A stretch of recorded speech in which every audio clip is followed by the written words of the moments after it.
I would like to welcome everyone here and say we're in store for a fantastic conversation with a great group of panelists. I'm your host today, Lawrence Minnis, and I'm joined by my co-host, the wonderful and amazing Jose Ocaño. How are you doing, Jose? I'm good, my friend. How are you? I'm doing pretty well.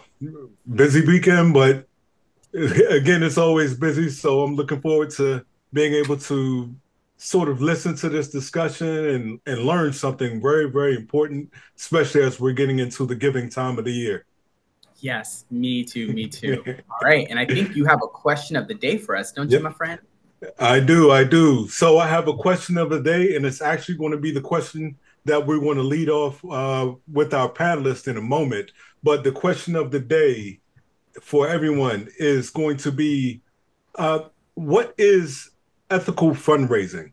And please put your responses in the chat. We're going to move a little bit fast so we can have as much discussion with our panelists as possible. But when you respond, again, the question is, what is ethical fundraising in your view, in your terms? And again, we'll be shaped when we ask the same question to our panel in a moment.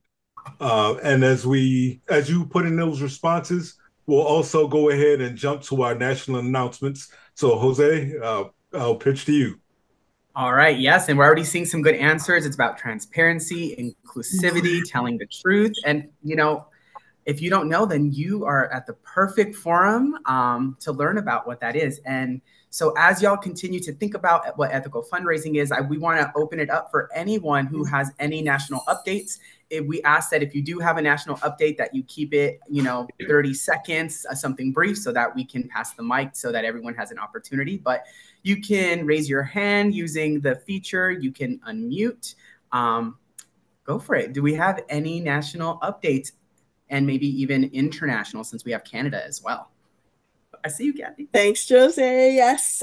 So, just very quickly, this week is our virtual Canadian National Violence Link conference. So, looking forward to that on Wednesday and Thursday of this week and hope to see some of you there. Thanks, Allison, for putting the link in the chat. Awesome. Gracias. Anyone else?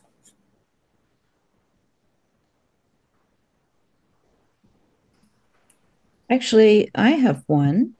For Maddie's Fund, we have our education research webcast this Thursday, and our guest is Professor Katja Gunther. She's going to be talking about strategies for challenging ableism in companion animal welfare. You can earn extra credit by watching or attending live, but it's this Thursday. I'll put the link in the chat for you to go ahead and register if you want. But she's a fascinating speaker, and I highly recommend this. Thank you, Allison. All right. Maybe one or two more national updates if we have them.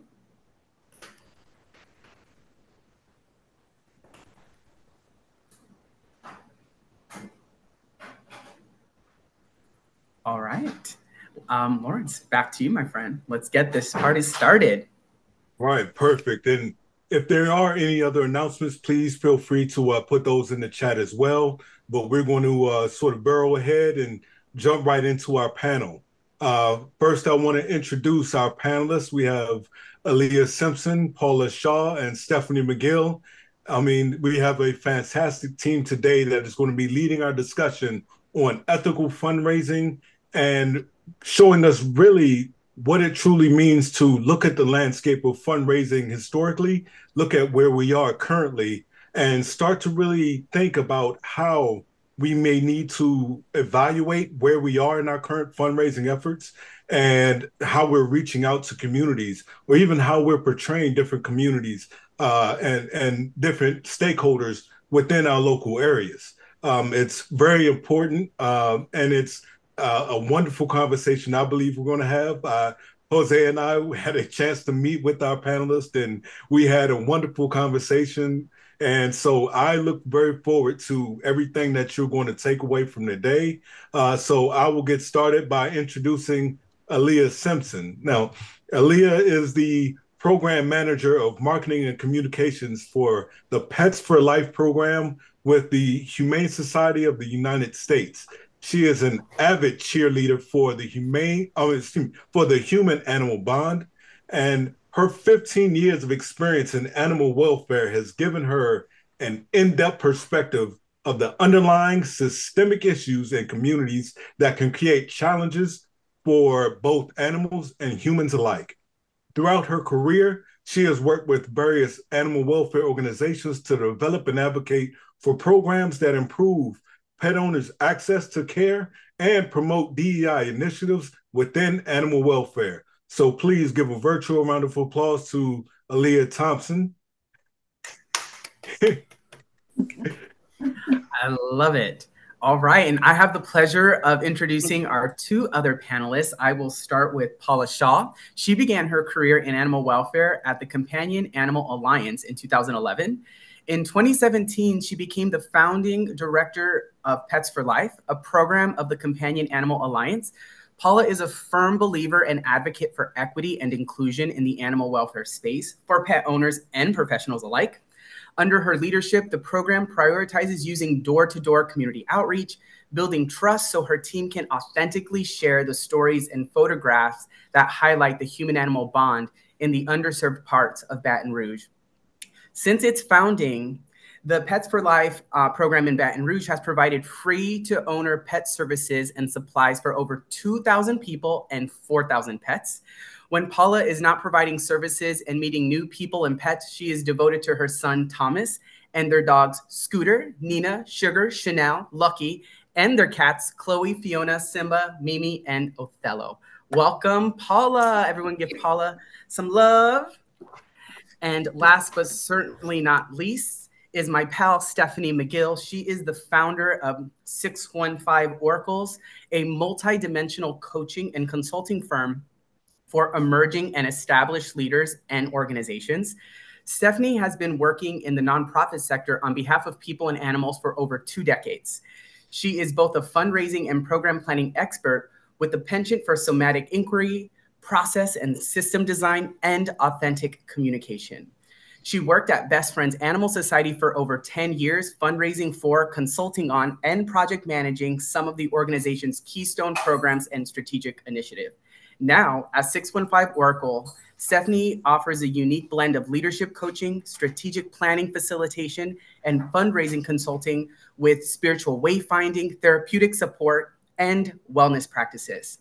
She is your business advisor, idea doula, cheerleader, and yoga teacher all in one. She lives in Bentonville, Arkansas with her 2 chihuahuas, Susan and Philip. Welcome, Stephanie. I love that, idea doula.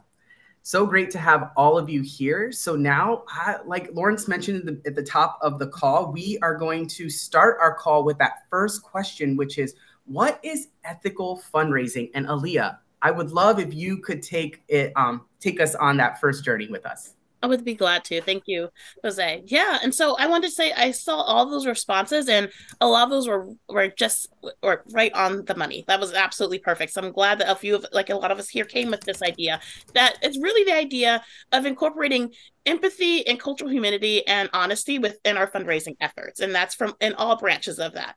And this especially, and we're really going to focus too today on about in regards to storytelling, and as I see a lot of people are writing as well, making sure that we're sharing narratives that are committed to honesty, accuracy, and empathy with an awareness to the potential impact that these stories have on people's lives, right?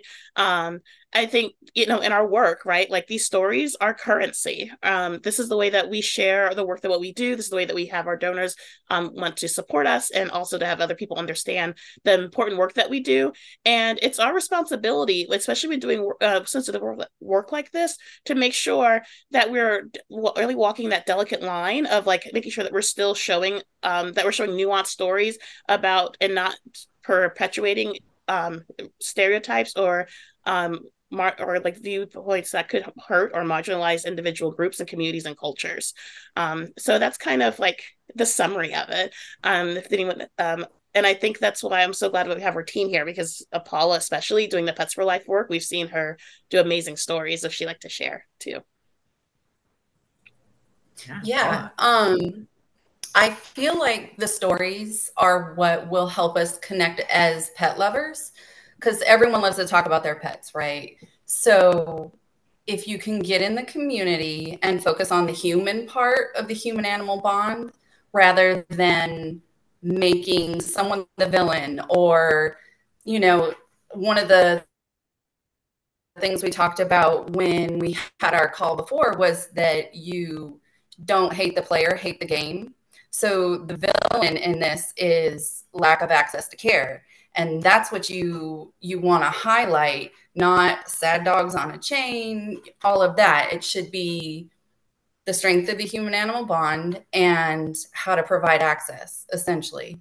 And so there are more stories than you could ever imagine out there. And we'll play the video later on that we made for our program. And I had clients lined up that wanted to be in the video. I have more things to say later about that. I love that, Paula. And I think how you talk, when we first were talking about this, we talked about this kind of like the hero, the villain, and the victim, and it's interesting because in another conversation I was having with one of my personal clients, this kind of paradigm came up. And I thought it was really interesting because like so often those are the like who's the villain, who's the victim, and who's the hero in this. And a lot of times that framework can do a real disservice to like the actual humility and the humanity is the word I was looking for of all the different folks that we're working with. And Stephanie, when we were having this conversation, it made me think about something you first talked to me about maybe a year ago, 2 years ago. And that is that this concept of community-centric fundraising. Can you tell us a little bit of like, what is community-centric fundraising? Yeah, it's a movement. It's a model that was born, I think, 4 or 5 years ago, maybe more. And it's really about centering the community in your fundraising rather than centering the donor. If you've done any fundraising trainings, you've heard donor centricity, or you got to have your fundraising materials need to be donor centric. And the community centric fundraising model really flips that on its head and says, no, you can still include donors. Donors still need to be included. You still have to sort of position people, help them see their role in your work and inspire them, but you don't want to center them. And I think in a little later, I'll speak a little more what that means in terms of language. But it's about strong and authentic relationships. That's what ethical fundraising means to me, is about having ethical relationships, both with your community that you're working in and supporting and serving, and your donors, and really making sure that power dynamics are balanced and that you're not giving your donors too much power and that you're not ignoring your donors. That's good fundraising as well in terms of the transparency and openness and a lot of what I was seeing in the chat. But it's making sure that donors don't have disproportionate sway over your programming. And that to me is really, it's about equity. That really resonates a ton with me when we talk about power and fundraising and equity. And I know when we were talking about, ethical fundraising, I think, Paula, you were talking about kind of your approach and how you talk to people, and it's about building trust and this idea of like having genuine, authentic empathy in your interactions. Can you tell me, like, how does that look for you? Like when you're in the field doing this work? Yeah. So in the field, door-to-door outreach is the best way to form relationships. And you can have a conversation with them about something unrelated to animals, their kid, the plants they have in their yard, that kind of thing. Just build a connection on a human level. And probably the most important thing after that in building trust is to show up. If you say you're going to do something, you have to show back up. And the more that you show up, the more that they trust you and you follow through with what you're going to do. And you just have real, authentic, vulnerable conversations, because we're all pet lovers, right? So we just have to emphasize the human animal bond. And so if you don't have where you can go door to door, there's other organizations that maybe want to do a pet food pantry or something, along that line, a vaccine clinic. Whenever you're interacting with a pet owner, it has to be very non-judgmental, come from a really good place, and just check yourself before you wreck yourself. If you have any biases, anything like that. I'm sorry, I always reference that Ice Cube song, but you really do have to. And the more you do it, the better you get at it. It's a art and a science. So yeah, that's what I think about that. You better check yourself before you riggedy wreck yourself. That should be, I think I'm going to make that like a value in my company. I say that actually phrase all the time because I think it's true. It is about kind of doing your own work and operating from this place of compassion, because you can't be judgmental and compassionate at the same time. And a lot of times we think we're being compassionate, but we're more so offering pity, or we're offering other things. And when when we're working with people that we're like, oh, they're underserved, oh, they have a need, we forget that they also have so much value, and they have things that they are offering and that they can offer. And so it's about realizing everyone isn't equal, right? Right. And one of the things when I first started doing outreach that someone said to me, we don't want to use the word need, but it just slipped out. I said, we're in the community. I wanted to talk to you about, providing some things for your pets that you might need. And these communities, at least my community, I can't speak for everyone, they have been doing it themselves without, anybody else for a long time. They've been surviving. So this older gentleman turned around and said, what makes you think I need your help? And I was like, oh, okay. So it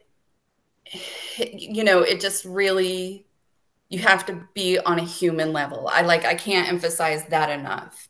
And if you do we all have them, biases, you just check yourself. That's my theme, I guess. Yeah. So I have a question, and it's also tied to it's one that came up in the chat, and it's kind of tied to our transition. So I wanted to ask, I'll start with you, Aleah. So why do you think donors have this high level of power, this huge leverage in the power dynamic when it comes to fundraising, especially for rescues or shelters? Oh yeah, I mean, I think there's a few points to that question, but I think I'm going to focus on the first one, is that the way that we've kind of structured our system, and I'm going to talk about animal welfare, but realistically, this is in nonprofits as a whole, but I think especially in animal welfare is because of that victim villain arc story that we've talked about historically, and I think we're starting to see a slow transition away from this, but it's still pretty prevalent. We have the story of, there's the dog that we rescued off from the irresponsible person, and that we show you the picture of the dog looking sad, and we're like, please, you donor, help us and provide and be the hero in the story by donating funds. And that works, and that system has worked for us in terms of collecting funds, but it also has done a lot more damage than good. And I think it's a part that we need to recognize. It has made us lose trust within communities that we serve. It has made us perpetuate stereotypes of what does it mean to be a pet owner, and what do pet owners look like, and what is a good pet owner. It also has alienated potential donors. There's so many people that, like, we have this idea of like what an animal welfare donor looks like, but that's also because we've only shared one story and one message. We know that pet ownership is a human experience, right? Like, the human animal bond is a human experience, and there's so many different ways that you can view that. And if we start showing that, we can resonate with people that maybe never felt like they were invited to participate in the animal welfare movement. And so we are really short-sighting ourselves, I think, in the way that we have historically structured our fundraising and storytelling. And if we can really share those nuanced stories, the stories of not just of sadness, but of the hope and the love that happens in communities, and honestly give our donors an honest story of what's happening in our field, right? Like, I think if we only show them one aspect, that's not really we can't say that that's ethical because we haven't even shared with them what pet ownership looks like, and who the pet owners that we meet and all of the various things that are happening there. So that's kind of my answer for that. It's just, I think that we as a field need to understand that we kind of gave them that power, and how can we still invite them to come along? Because I mean, at the end of the day, just I saw someone else wrote, and I agree, like they should still know where their funds are going, and we should share that with them truly and authentically about how the work that we do in the communities we serve. Oh, and that is, we had a comment earlier that said, again, language matters, and the moment that you said rescue, that kind of stands out, because that is a part that is truly ingrained in the foundation of animal welfare. We name our organizations rescues as defining exactly what we're doing, but already establishing almost innately that sort of hero villain type of dynamic, and where we are aligned in this sense. But we also communicate that with our communities. So that is a powerful and sort of amazing thing to capture. But with that, since it does seem so ingrained, I want to ask you, Stephanie, what should be addressed first when it comes to ethical and equitable fundraising? Well, like Paula said, check yourself before you wreck yourself. I literally didn't have that full sentence written down, but check your implicit and explicit biases, and really dig deep to see what assumptions you're making about the people that your organization works with. And I think that's it all begins with us individually, and how we approach our work in that way. But I think that there are two other things. So there's, if you Google community-centric fundraising, I think we had the link to put in the chat for the CCF principles. They've outlined 10 principles that are part of the CCF movement. I'm going to cite principle number 7 first, which is being committed to fostering a sense of belonging and not othering. So being very deliberate about not othering the people that we serve and reinforcing that savior complex. And you can think about them versus us, like literally the words that you use when you're writing, whether you're writing a grant or you're writing an email appeal or a social media post, whatever you're writing, anything you're putting in language or in written word or speaking. You can really think about fundraising as a way to create a sense of belonging. And so using the word we is very helpful. And that includes the donor and the community. So again, making the donor the hero is what you will be taught by old school donor communications experts, because it works.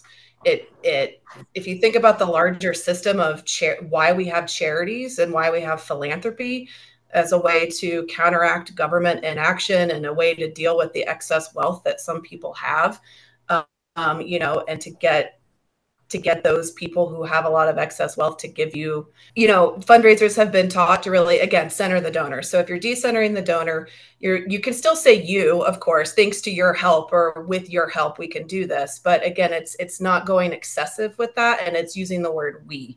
And so if you think about the word we across your context, and so doing an audit of your materials. And then the second point I would add to this question of how do you start is really thinking about treating your donors as partners. And when I say donors, I'm thinking particularly of major donors or your grantors, not necessarily, also all of your donors, but really like the folks who are giving your organization a lot of money and who might think that entitles them to a certain level of access or influence. That happens sometimes. Luckily, not everyone, but sometimes that does happen. So it's really about creating authentic relationships and helping those folks understand the complexity of your work, and being okay with respectfully and firmly pushing back if donors want you to do something that is detrimental to your work or the community that you're working with. And just really having it as part of a guiding value for your organization, that you don't let donors boss you around if that's going to come at the expense of your clients and the impact of your work. And hopefully none of you have ever been in those situations, but if you have, I think you'll know what I'm talking about there. Well, I'd like to follow up on that with the pushing back, because one of the recent comments kind of asked that if a donor has a bit of a political viewpoint or a political stance or even sort of a social stance that's wrapped in their giving, and they want to have that integrated or pushed within their giving. How do you push back on that? How, and I'll open that up to all three of you on the panel. How would you try to push back? I have a quick statement with that too. I mean, and I'm sure other people can give their input, but I know personally, I think people have seen that happen before. Especially, I think we're in this position, this moment where a lot of our organizations are starting to shift and starting to recognize that we need to start making a more of a social conscious approach into like our organizations and understanding about that. We need to work with the people in our communities, and and not everyone is on board with that message or that image, but I think that's why it's so important to make sure that when you're doing this kind of work, that it's really integrated into your organization's mission. And so it's not just that we're going to make our fundraising more like we'll have more cultural humility just for Day of Giving, or we're only going to do it for certain programs that focus on certain parts of the community. It has to be integrated head to toe, like top to bottom in your entire organization. So that way you can always just point back to your mission statement going, well, our mission, is for people and pets and like it needs to be incorporated to the high thing one. So that way, when you are doing that work, it doesn't feel pandering or performative, because it's true. It's like part of your goal is to work with people, pets in the community. Right. And then the other piece of that is like, yes, like maybe, and in all honesty and full transparency, maybe you will have one donor who's like, I'm no longer interested in this organization, do this, but you could gain 5 or 6 more that finally are, because they finally feel seen and heard and invited and a part of that community. Right. And I think that, as your missions, and if your mission statement is transitioning and a person joined before from your previous one and they are not moving along, I mean, that can happen and that's within their right. But but if this is what your organization wants to do and commits to and wants to bring more people on, that, I think you'll see that you'll find more people applauding that move than, moving away from it. Yeah, I can't stop nodding at all of that, Aleah. It's so right. If you're really clear on your guiding principles and your values and your mission and what's important to you as an organization, then it's really easy to relatively, again, this is easier said than done, because having difficult conversations with donors is hard. But maybe that donor just doesn't fit with your organization anymore, to Aleah's point, or maybe you're also able to have a conversation and help them see how that opinion doesn't really fit with your mission. So but giving yourself permission to potentially lose that donor is hard, but very important, because if they're not aligned, they're just not aligned. But it is hard. It's difficult. Oh, very. I know it's not the answer no one wants to hear, but again, a difficult conversation that must be had. And like I said, but also remembering, even if you lose that one, think of the many donors that you may be attracting now, with being able to show that, that of being more inclusive and open. Mm-hmm. Paula, I want to give you a chance to respond to any of this if you have anything that's coming to your mind or to your heart before I kind of ask a follow-up question. One thing that I have found effective in conveying sort of the shift from animal rescue, animal-centric storytelling to, focusing on the human-animal bond is I have lots and lots of pictures of, I don't want to say they're before and after, but it's sort of the stereotypical, bad pet owner picture of, guy, very stereotypical for our area, with a pit bull on a chain, big chain. And so I have that picture, and then I have the reality of what is really going on. And there's a whole backstory to it that when people hear it, they're like, oh man, there was a lot more to that. So how about we don't demonize this man for his challenges, and how about we provide the things, that he's lacking to care for the dog like he wants to care for the dog. And he became one of our best volunteers, our biggest advocates in the community. He spoke with some of our donors. He came to the HSUS conference. Like, so if I had been like, whoa, you know, when I first walked up to his house knocking on doors, like I would have normally been when I started my career, I would have missed this whole opportunity. And there have been a lot of people that, and I don't care who you are, how much money you have, where you are in your animal welfare career, you can't deny the shift in your thinking when you see those type of stories. You can't judge a book by its cover, I guess, is the cheesy slogan for it. But I think that helps with the shift. Yeah. I think, and what all of you are saying, there's like, I feel like I'm going to say the thing out loud that I know I'm thinking. Let's talk about power and race dynamics and classism, and which classism affects not just people of color, but disproportionately does affect people of colors in this country because of a lot of foundational inequities. And so to me, when I see power and I see the storytelling, for years, I'll talk to people and they don't say the thing out loud, but they'll be like, those people, that community. And it's like, you're going to adopt that dog back out to that community, you know? And I'm like, those are the things. And a lot of times that's a white donor telling me, a Mexican staff person, about a community of color. And so I think that that absolutely is part of it. And when we look at philanthropy, who is making up the donors? Who are the people working at these foundations who have the accessible income to have a foundation? And it's disproportionately white people. And so I think that's also part of the power dynamics. Would anybody on the panel like to kind of talk a little bit about that? I will. So yeah, I think that like, yeah, so I mean, as just as you said so eloquently, Jose, like it's really, there's a huge part, and it's, and not only just our entire country, and that's where it comes from in our field, right, about this idea of that there is a lot of racist and classist undertones in our work, and that's due for us being in, you know, a country that still is navigating a really racist and classist history, and so I think and that goes back to the important thing is, before you do any of this kind of work, we're going to take Paula's saying again, you kind of have to check one part, you have to check yourself before you wreck yourself. First of all, grappling with those uncomfortable conversations and thoughts about what has my organization what have we historically done within our communities that have maybe perpetuated these stereotypes, that may have maybe that may have maybe made someone feel like disenfranchised, or honestly contributed to the systemic inequality. Like, we have policies in animal welfare that do contribute to these things, and we need to navigate those. And that's why it's so holistic, right? Like, we could talk today about the fundraising piece, but it's one small piece of an entire puzzle of like really looking through our organization and trying to find where those power dynamics are. But one part we can start is with the stories we tell. And I think that's why the language is so important.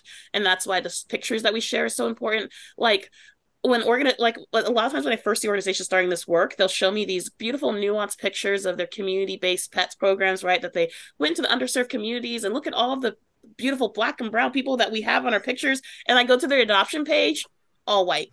And I'm like, where are the beautiful, like, Black and brown people adopting pets? Like, it's like, you have to make sure that it's in all of you, like that, you know, it's not just, oh no, that's just for this category over here. Really, and that goes like really authentically putting us into every one of your programs. I also put a resource for the Pets for Life Sustainability Guide by HSUS. There's a link, and I think we can drop it in the chat. And the guide focuses on how to do fundraising and write stories for community-based programs, but a lot of that information you can take for your work, as for any part of your work. We have a whole chapter just about language and about like understanding systemic inequality, and how your organization might be contributing to that, and how you can navigate that, and how we can like kind of reframe and maybe look at our animal welfare programs through a more equitable lens. So I strongly recommend, if this is something that you're thinking about, or you're like, ooh, I don't know where to start, but I'm interested, you can check out this guide. It's long, but I promise you it's worth it. And if you want, you can skip, if anything, at least look at the chapter called Deepening the Connection. Please at least read that one. So I would recommend. I'll just add to what Aleah is talking about and mentioned earlier as well, that it's, authentic fundraising. If authenticity is part of ethical fundraising, this is baked through every part of your organization. It's so, when I was talking earlier about being committed to a sense of belonging and treating donors as partners, that's all necessary, but it's not sufficient. It's really about grounding your actions in justice and in social justice, economic justice, racial justice, in my opinion, and really learning about systemic oppression and the intersectionality of all of this, which is something that, animal welfare sometimes doesn't always acknowledge. But, I think the more that all gets integrated and all the threads are woven together, the more powerful it is and the more authentic it is, to Aleah's point of going to different parts of the of a website and seeing different pictures. That's just one example of how that can play out if it's not really woven in together. Yep. I love it. Thank you. Lawrence, are you up? Am I up? Yeah, I'm up. And I kind of want to go back to one of the earlier comments that Paula, that you mentioned when you said it's more about curating or creating, building those strong, authentic relationships. That's what I wrote down. And I think that ties to what both Aleah and Stephanie just said, but in building those relationships, because we've been talking a lot about the storytelling, but we haven't really gotten into the dynamics of the story gathering, because I believe as we're looking to tell these stories and worry about the language of how we tell the stories, I think there's still a component where we need to assess how we're gathering. So how would you recommend, or what tips would you provide to those in the audience about how to assess their own story gathering? Mm-hmm. So I think when you're gathering stories, just to preface this, it's extremely important to get the permission of the people whose stories you are telling, and that they know exactly what their stories are going to be used for, and that they're not going to be painted as a victim or somehow lesser than other pet lovers.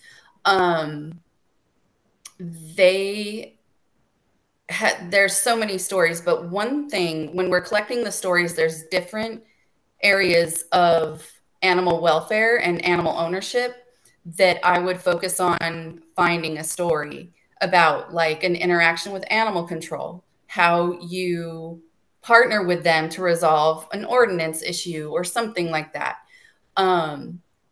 Someone who, couldn't afford to feed their dog, and so they happen to go to a pet pantry, and then they are now an advocate in the whole community for you. So, but truly, the best way to gather stories is to be out there with the people and to listen more than you talk. And once you get out there, it's really not hard. As an animal lover to an animal lover, they want to talk to fellow animal lovers about their pets. And it's, I think, very easy, donors or not, to put yourself in their shoes. And when you think about the situation, right?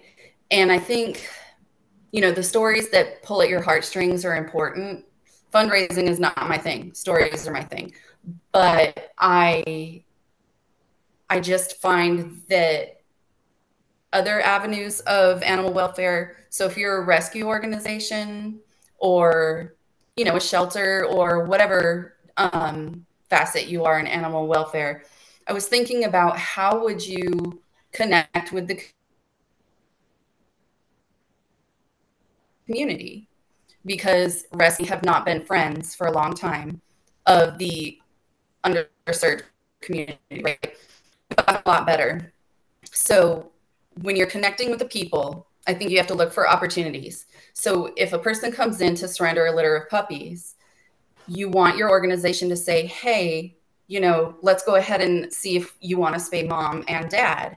And then that person is an advocate for you when they go back out in the community, and they can tell a story about how you provided that for them. We also adopt out animals to people in our community.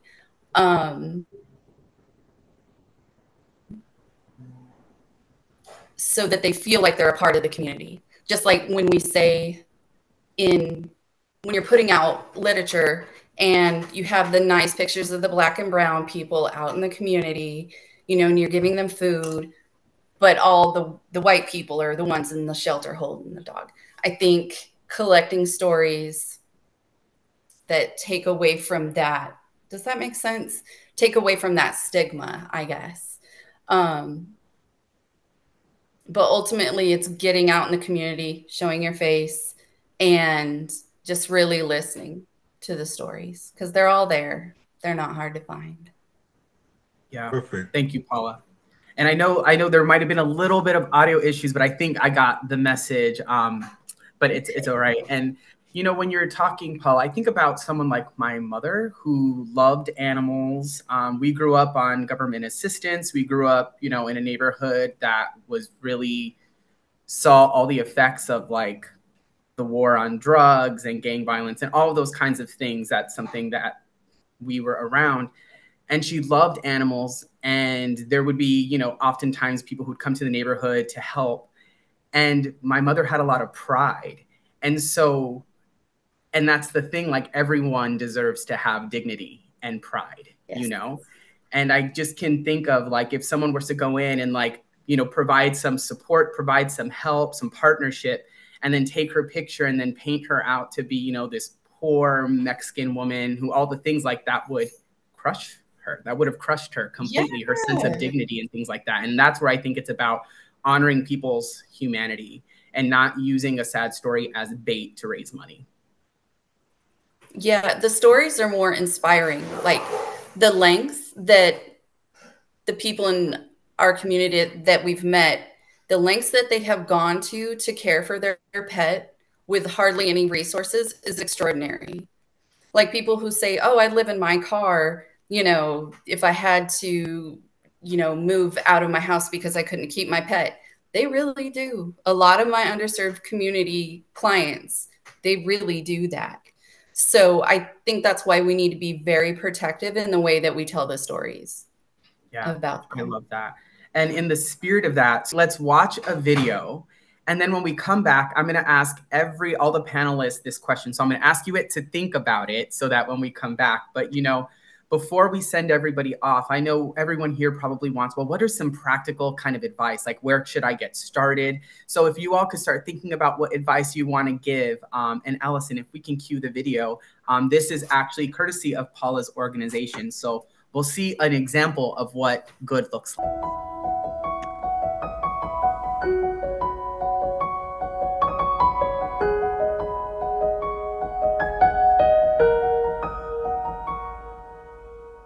Pets for Life operates on the core belief that everyone deserves to experience the joy that a pet can bring to your life. The community that we serve has very little access to things like food, transportation, education, and we have to remember that that community is also full of animal lovers, and they don't have access to veterinary care and services for their pets as well. The resources that we are able to provide to the families can range from something as small as flea prevention to being able to spay a dog that has consistently had litters of puppies. I have been in this neighborhood for 27 years. I am proud, and everyone else is so proud that they can call the pet service and they come and help. They really helped us. They didn't only help me, but they helped a lot of people on the street. They making sure that we take care of our animals, and with the help that they give, it's beautiful. The support I receive for Stevie means the world to me, because otherwise I wouldn't be able to afford anything for her. Shots, food, vet care. So many people are here that don't have a lot, but they want a pet, and the pets are like children to them. When I received Jeremiah, he didn't have no name. I lost two of my dogs, and I was just giving up. I was sad. I had just moved here, and I didn't want to live. But my granddaughter, she surprised me by giving him to me. He gave me new life, like push me to get out to bed. These are my kids. That's what Jeremiah mean to me. For them to get these shots, it means a lot. Because you provide stuff that keeps them going, that keeps them healthy. I can call and get advice. Pets for Life have did so much for me. You got everybody with these pets and they need help. And so once you go in and talk to these people, they just like any other people. But they're afraid to talk to them. But Pets for Life, they know us around here. Just take care of animals and the people. I just love to do it all day long. You know, because it make them smile. It make the community more happier. Everybody in the community be happy when they see you, and that's what I like to see, smile. We go into the community and we walk down the street, we knock on doors, we talk to people individually about the services that we provide. It's really about the personal connection and becoming a part of the neighborhood. We understand the importance of the bond between people and their pets, and we want to help our community and support that bond in the most underserved and overlooked parts of our community. COVID-19 is impacting communities everywhere, and Baton Rouge is no different. As animal welfare organizations, we've always stepped up to whatever challenge that came up and that when our communities need us. And now is the time we have to step up even further. One of the beautiful things about the community is word of mouth. And if you build trust with one person on a street, inevitably the people on the next street are going to know that you're coming. If we say we're going to do something, we always show back up. We always follow through and let them know that we're not going anywhere.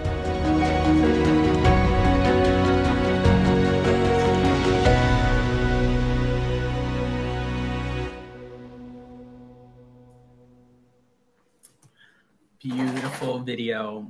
And thank you for sharing. And Allison, if you can drop that in the chat, I think so many people want to be able to look at that again, not just for inspiration, but as a reference point, you know, of seeing the beauty that is a human animal bond. I really do believe that when I think of like, what is our jobs in animal welfare, even though all of us do different things for different kinds of organizations, I truly in my bones believe that our role is to preserve and promote the human animal bond. Like that's what it is, to promote and preserve the human animal bond. And I think that that's the evolution of where we're at now. And so, you know, in kind of our final time together, if everyone, you know, I'll start with you, Stephanie, and then I'll go to Aleah, then with Paula. If you want to share one or two tips, how should people get started if they want to begin to operate with more of, you know, ethical fundraising? Steph. Oh man, even though you gave me time, I've been like, what am I going to say? Because there's so many places to start, which is the whole point of asking this question. I mean, I think one of the ways is, so I mentioned earlier about making the donor the hero and how that's like, that's out. The new is make the community the hero. So, you know, whatever that means in your mindset, in how you interact with your colleagues, how you interact and think about your programming, how you put that programming out into the world, you know, center the community first and foremost and see what flows from there. So I think that's going to be my number one tip right now. I love that. Aleah? Yeah, I think one of the first thing I'll say is that if you're really trying to figure out how to get started and the storytelling, interview clients. I think the interviewing process, like interviewing people and asking them what do their pets mean to them, is one of the most effective ways of giving the story. Just let people tell their own story. You don't have to be the one who transcribes it. And then also making sure that you share that with them, I think is key. And being willing to be uncomfortable at the end. It takes time to build these things, right? And don't let perfect be the enemy of good. Like, even if you don't have all the things yet, start somewhere. And in that way, and then keep striving to do better, right? Like, I think we can always try to do better and to make our work more inclusive and more, but you can't just be like, well, I have nothing, so let me, and give up. Just start somewhere and then keep moving to try to move forward. Start somewhere. Yeah. Paula. I just have one comment to make about the video. So it goes to show that, animal welfare is dominated by white people. So the thing that is represented in the video that perhaps, you wouldn't know unless I was telling you is the tall gentleman who had the gray dog that was sitting on his porch talking. He was one of my very first clients. He was the dog on the chain who, there's a whole story I could tell you, but he now is a super dedicated volunteer. He's all up in the cause, all about it. The little girls, the twin little girls with the mom, we had a vaccination clinic on Saturday. She was there. Her girls were there. They were there for it, So I think that maybe while I agree with you that it does seem like the stereotypical kind of like white people swooping in, the evolution that you see through that is we're engaging people in that community to, champion the human animal bond. So I see it as progress, but I can see how it may have been perceived that way. Yeah. And I think it speaks to like progress over perfection, like start where you're at, and I always think like, if that's something that folks notice that, like I would say, do some reflection and say, what does my organization look like? And start to make some difference in your backyard, And if your organization actually has the diversity and you're working with diverse groups, like I think, capture the beauty in that. I think that would be something to share. But yeah, to the person who noted that, of course, I noticed things like that too. And to your note, Paula, like it is an evolution. So I appreciate that. Like we can understand this is where we're at, and it's a starting point. And there's a road ahead for all of us. So, before I hand it over to my pal Lawrence to close the call, we do wanted to give a few calls to action. So there's two. The first is for those of you who perhaps are in fundraising, or you are someone who, like Paula, you're in the field doing the work and you're asked to collect the stories. How can you incorporate this new concept into your upcoming fundraisers? Giving Tuesdays around the corner. End of year giving is one of the most busiest time of year for organizations who rely on donor funds. How can you kind of look at your materials and say, what are the stories we telling? Who are we centering? Are we perpetuating things that we didn't mean to perpetuate? And is there time to kind of make some edits? If that's something you can do. And for funders on the call, which we're going to hear from a funders panel next Monday, how can you leverage your own power and your own influence to promote ethical and equitable fundraising? Because a lot of times those funders on the call, you set the tone. We are taking your lead. We're doing what you're asking us to do. So how can you change up the game similar to what Maddie's Fund is doing? And so just those are our two calls to action. And also we just want to highlight there's all the resources. We can continue this conversation on the Maddie's Forum. And if you're someone who's thinking about, we need some help, we don't know where to begin, I also just want to plug Steph MacGill did just start her own company called 615 Oracles. And this is exactly some of what she can help you with. So I'm also dropping a link in there to 615 Oracle in case you want some partnership in beginning to have this conversation. But Lawrence, back to you, my friend. All right. Well, thank you, Jose. And for everyone in the audience, I would like to, show a huge, huge level of gratitude and thanks to our panelists, to Aleah, to Paula, and to Stephanie. I mean, I think you brought a huge value and a lot of information to everyone today, and I hope our audience was able to take away a lot. If you do in the audience have questions that were entered in the chat, or you still have questions as you are reflecting on some of the available material, please direct those questions to the Maddie's Pet Forum, and Aleah, Paula, and Stephanie will at different points over the course of the coming weeks be able to engage those questions and continue that discussion, continue this conversation. And again, we have available resources and with the links that are going to be available in the chat, as well as on the Pet Forum page as well. So again, I would like to thank everyone in attendance. I would like to thank our wonderful panelists, and I would also like to thank my fantastic co-host, Jose. And for everyone, I hope you have a fantastic day, and I look forward to seeing you next time. Adios, everyone. Gracias. Thank you. Thank you. Thank you.